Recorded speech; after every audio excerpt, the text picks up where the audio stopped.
Why, hello everyone. Welcome to Redneck Ways. How you all doing out there, YouTube land? Hope everybody said fine and dandy. Not doing too awful bad, guys, here in old Kentucky. It is Wednesday afternoon, and it is, let's see, 10 after 4.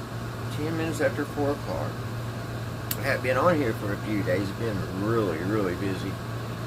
Been on vacation, and seems like I've been working harder off vacation than at work. I had a side job to do, pressure wash the house, their sidewalks and all that. It was hot. It was about 93 degrees Monday, and it was about 92 to 93 degrees yesterday, so I was feeling pretty puny when I got finished.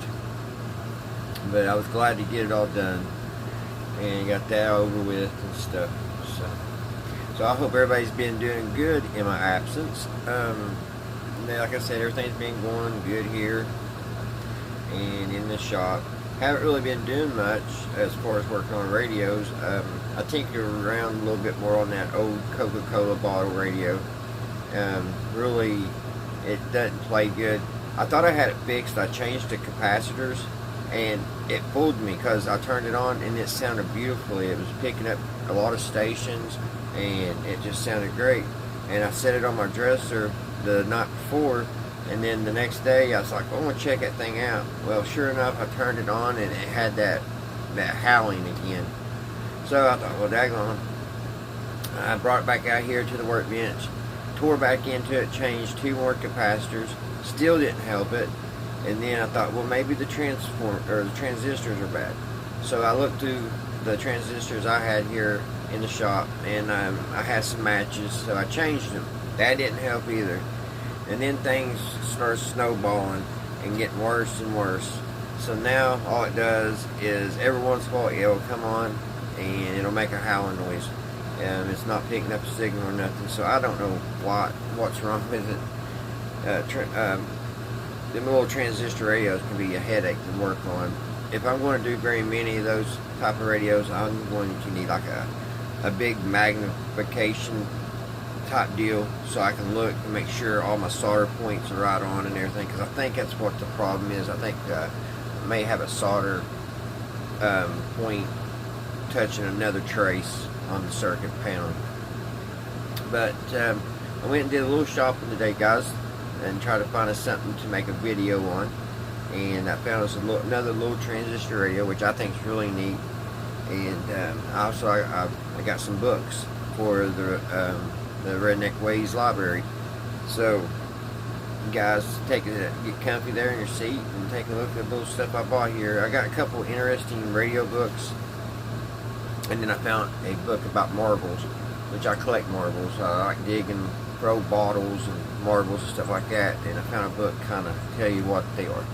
So let's take a look at this stuff, guys.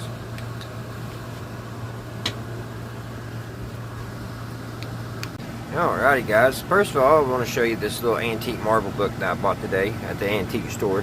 And guys, I apologize about the air. It's very hot here today in Kentucky, so please bear with it. I know sometimes it can be aggravating, and some people don't like that sound in the background, but there ain't much I can do right now. It's super hot here, guys. But anyway, I like I said, I like finding marbles. I'm sure everybody out there has probably been out digging in the dirt or stumbled on a marble, and they pick it up, and usually it's a beautiful find. And I've found a lot that way, just in the different houses that I've rented throughout my life, kind of doing some gardening and running across some marbles, and this is some of them. I've lost probably more than I have. Now I have bought some marbles. All these shooters I bought. I've never found a shooter, just dug one up. I've never done that myself, so I had to buy me a couple shooters. And then there's I think about 50 of these marbles. This old timer had them for sale at the flea market here a while back, and I went ahead and bought them. But for the most part, I've dug all these up. This one is one of my favorites. And then this one here get that one because that was one of my favorites too. That's the bad thing about the row. That's one of my favorites too. It's just beautiful. But that one I think I just dropped, it has my ox blood in it. It rode all the way back in the back, but it has like little traces of gold. Like I said, that's one of my favorites. I have one that has like ox. It looks like ox blood. I don't know if this is the one or not. I thought the one I had was a little bit more rich. I've got some bumblebees and some Spider-Man, Supermans. I've got some little plain Janes like that. A little green one, a little red one. I don't know. Here's my one of my bumblebees. But I got some Aggies in here. But there was a lot of marbles in here that I didn't know the names for. And that's what this book's going to come in really good handy for. And we'll just flip right to this page because I got this marble. Let me mark that real quick. I bought this marble a couple weeks ago, and I thought that it was one of the most unique marbles I've ever saw in my life. And come to find out, I'm not 100% sure, but I think it's a Chinese marble. It kind of looks like a plaid shirt, don't it? So when I was thumbing through this book, that was one of the pages I came up, and it shows a lot of those. So there's some really pretty Chinese marbles in here, and I just never knew that China made that pretty of a marble. Flip through here. There's some beautiful marbles. Kind of shows how they make them. Check those. Those are just absolutely beautiful. That one right there on the top. So it's going to be a very interesting book to go through. That one's pretty daggone cool. I think I have one like that somewhere here. I think they classify that as, I think, a Superman. At one time, I didn't know that marbles had names, but back in the day, back in the 30s and 20s, that's all the kids had. They didn't have these tablets and all this technology we have. I mean, they didn't have video games or nothing. They played marbles. Here's some pretty cool ones. Got little animals in them.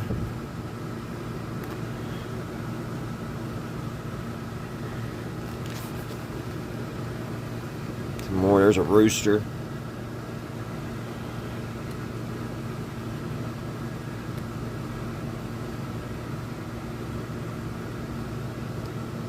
I love my books.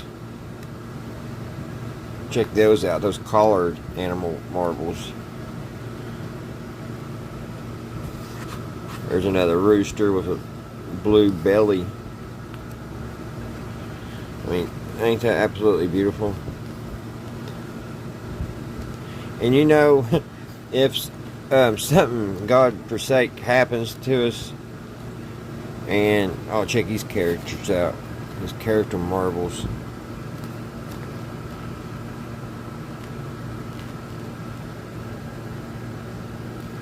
But what I was saying, if something happens and like somebody later on down the road are digging up, like how they dig up dinosaur bones and stuff, they'll see these marbles all over the place because they are. Marbles are everywhere.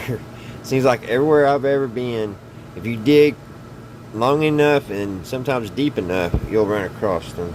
So I thought that was something kind of neat to show you guys, and I really enjoy collecting these things.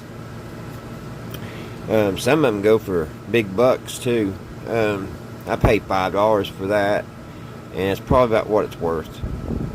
It's clay. It's not glass. It's a clay marble. All right, guys. Let me put my marbles up, and I'll show you these other two books. Alrighty, guys. This one's a pretty interesting one. It's all about radios and TVs. And some of you guys out there may have checked this book out of the library. I never saw it. I love the cover on it. You wouldn't, by looking at it, you wouldn't think it was about radios with the little daisy flowers or whatever flowers those are on it. But it's a very interesting book. It's about a 5th grade level reading, which kind of makes it kind of nice, because if you're trying to understand something, you know, it's kind of, for me, it's kind of easier to get something that they have printed to make it easier for the younger person to understand, especially on this electronics stuff for me. Like I said, it's not a super hard book to read. You can see it's pretty big print, and it starts out television. It's fun. There's just all kinds of cool things. It's gonna be a good little read. It'll be a fast read, but just tells a little bit about things, this and that. I think there's even a thing in here about crystal radio somewhere in here. I thought I saw it somewhere.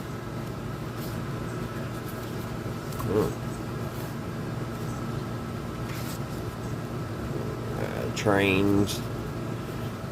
Of course, that's how our telegraph was done in the early days, by rail. They had those poles all down the they had telephone poles all alongside the railroad track with the telegraph wires.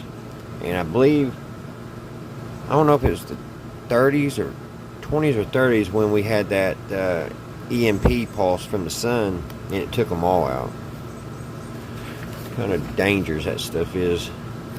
But yeah, I thought this was gonna be a, you know, a nice little read at bedtime.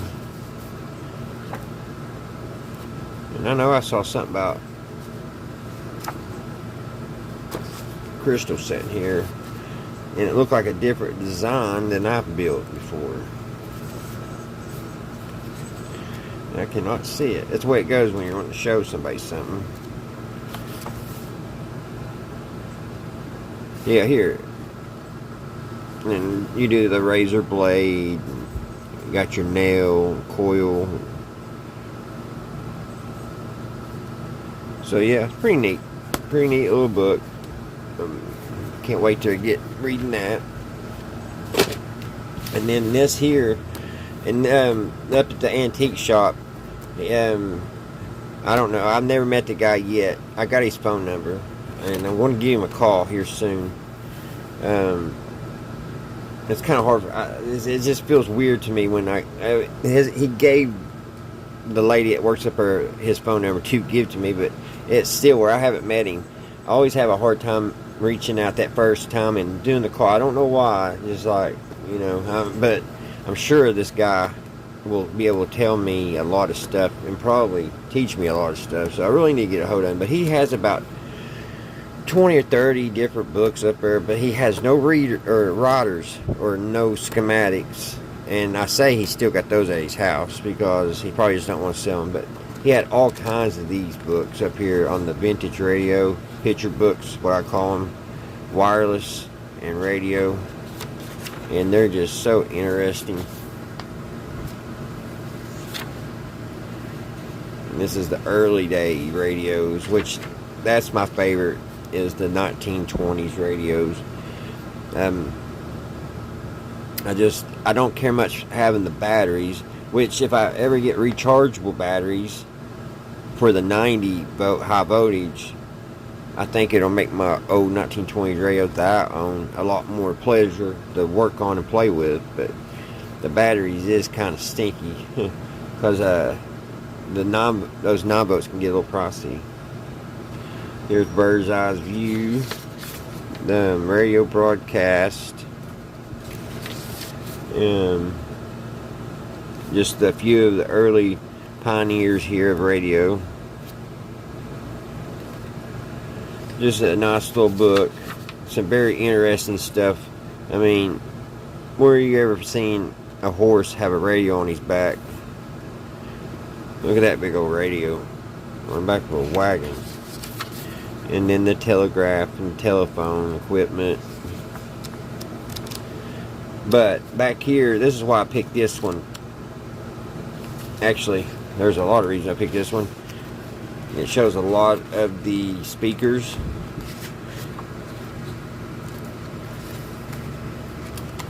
It shows a lot of the earlier crystal sets, the ones that they use on the ships.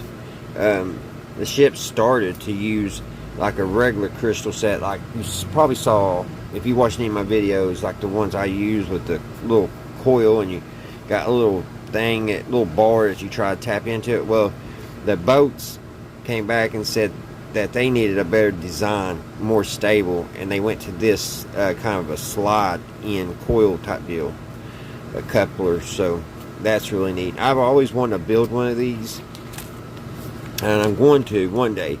I've just got to get the material. I've never had all the material to make one of these really nice and slide, because that's got to be perfect for that thing to slide in and out and not get caught and jammed up.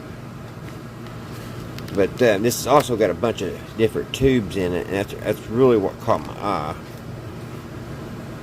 And they're back here somewhere. Here we go. Western electric tubes, and it kind of tells what each tube is. Let me check that old tube out.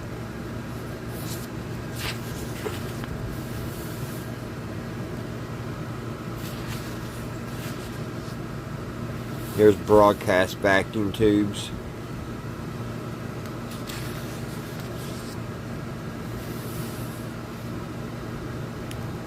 You can get a good detector. Radiotron. So yeah, I think this book will be pretty important in the shop. Just a neat old book. Shows some of the old earphone pieces. Just all kinds of stuff in here. If you like radios, this definitely will catch your attention. So alrighty guys, we're going to get ready. I've got us a radio here. It's a little transistor.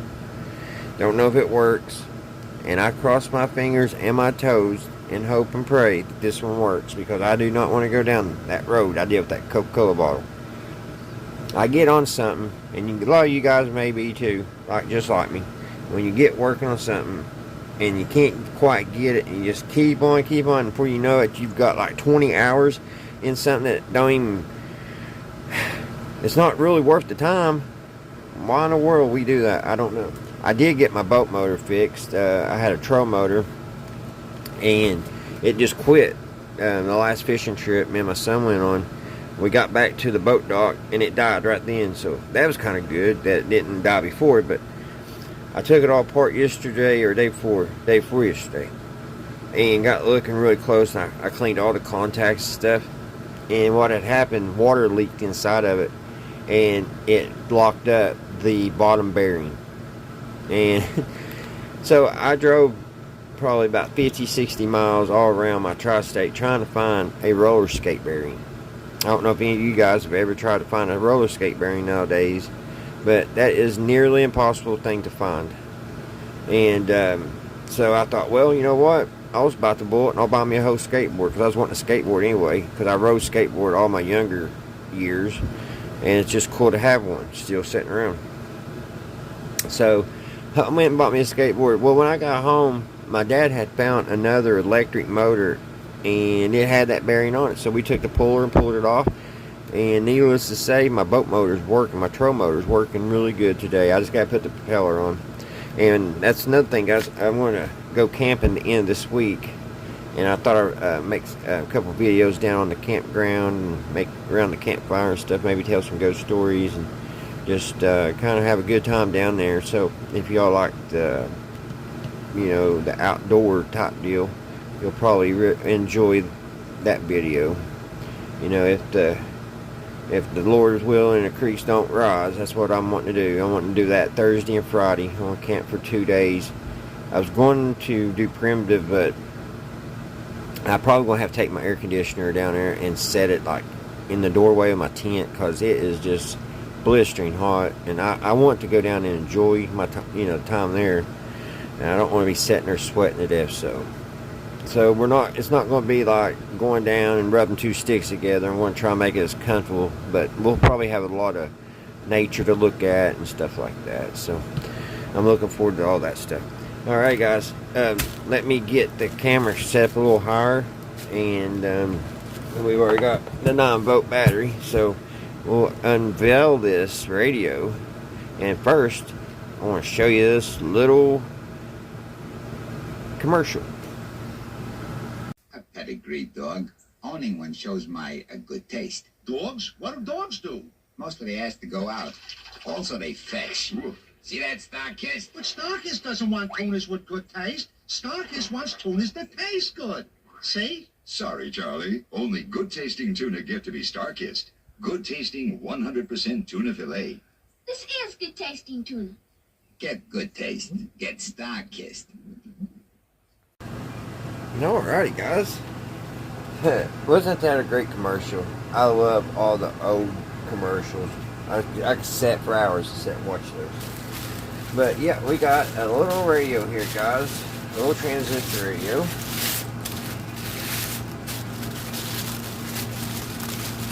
And it is Charlie the Tuna.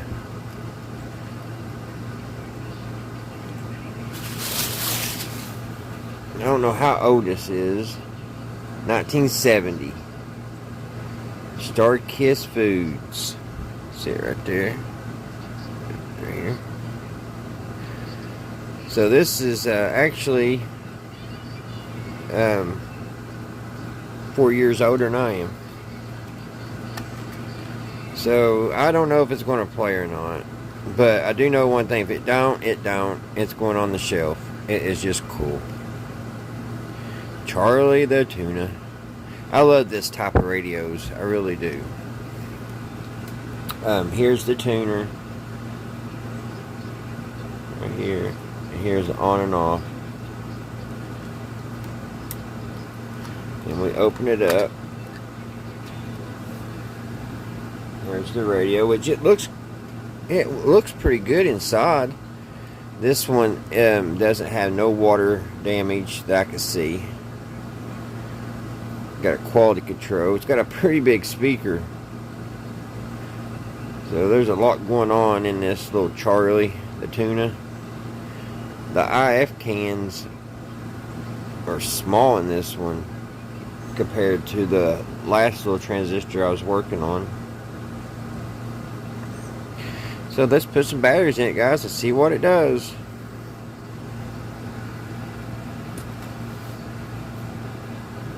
First of all, I'm going to test this battery. It's staying good.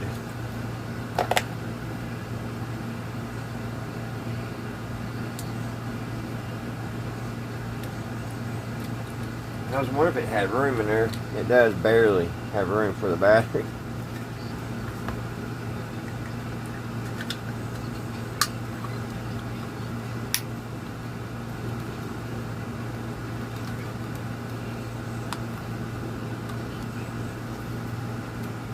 Want to break it.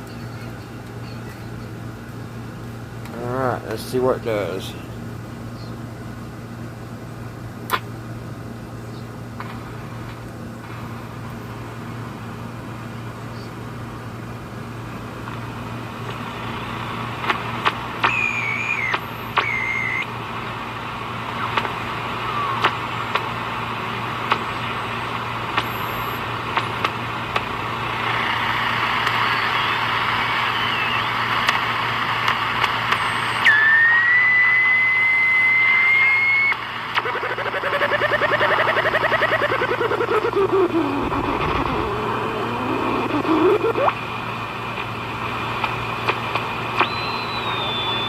There's a little something.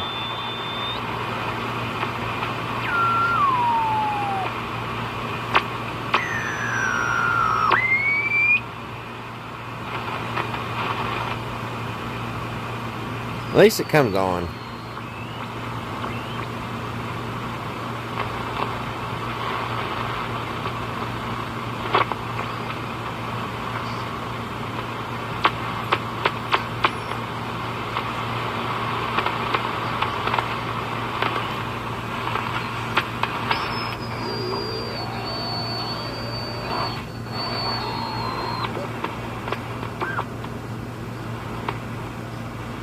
if I stick the antenna to it.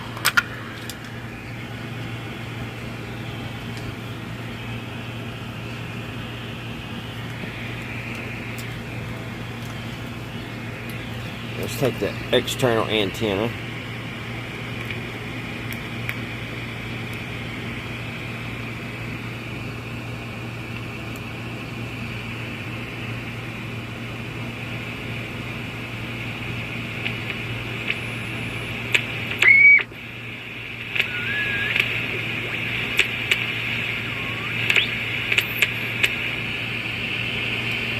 It barely picks up something.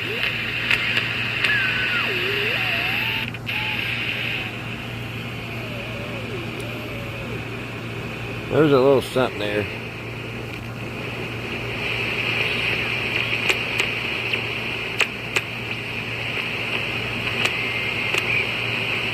But I'll tell you what, guys, sometimes you can just leave these on low. Just kind of leave that on. Set it over in a corner. Let that thing sit and play for a while. And they do wake up every once in a while. And that's what I'm going to do to this one. I'm just going to set old Charlie over here on the workbench because I'm not getting into it. Like I said, I've worked on those Coca-Cola radios for about a week. I'm done. I'm just going to set it over, and it may come to. Who knows? But isn't that cool? Old Charlie the Tuna radio. Got a couple scratches on his belly, but he got a little dust in his mouth. Alrighty, guys. I hope you guys enjoyed that. Like I said, I'm planning a fishing trip and / camping. So if you like that type of thing, kind of be looking for that. I'm just going to be sitting here enjoying pretty much my staycation. I'm not doing no more big jobs till I go back to work. I'll tell you that right now. But it was the money was good, and I couldn't turn it down. So, alrighty, guys. I hope everybody out there in YouTube land is doing wonderful. Everything's going your way.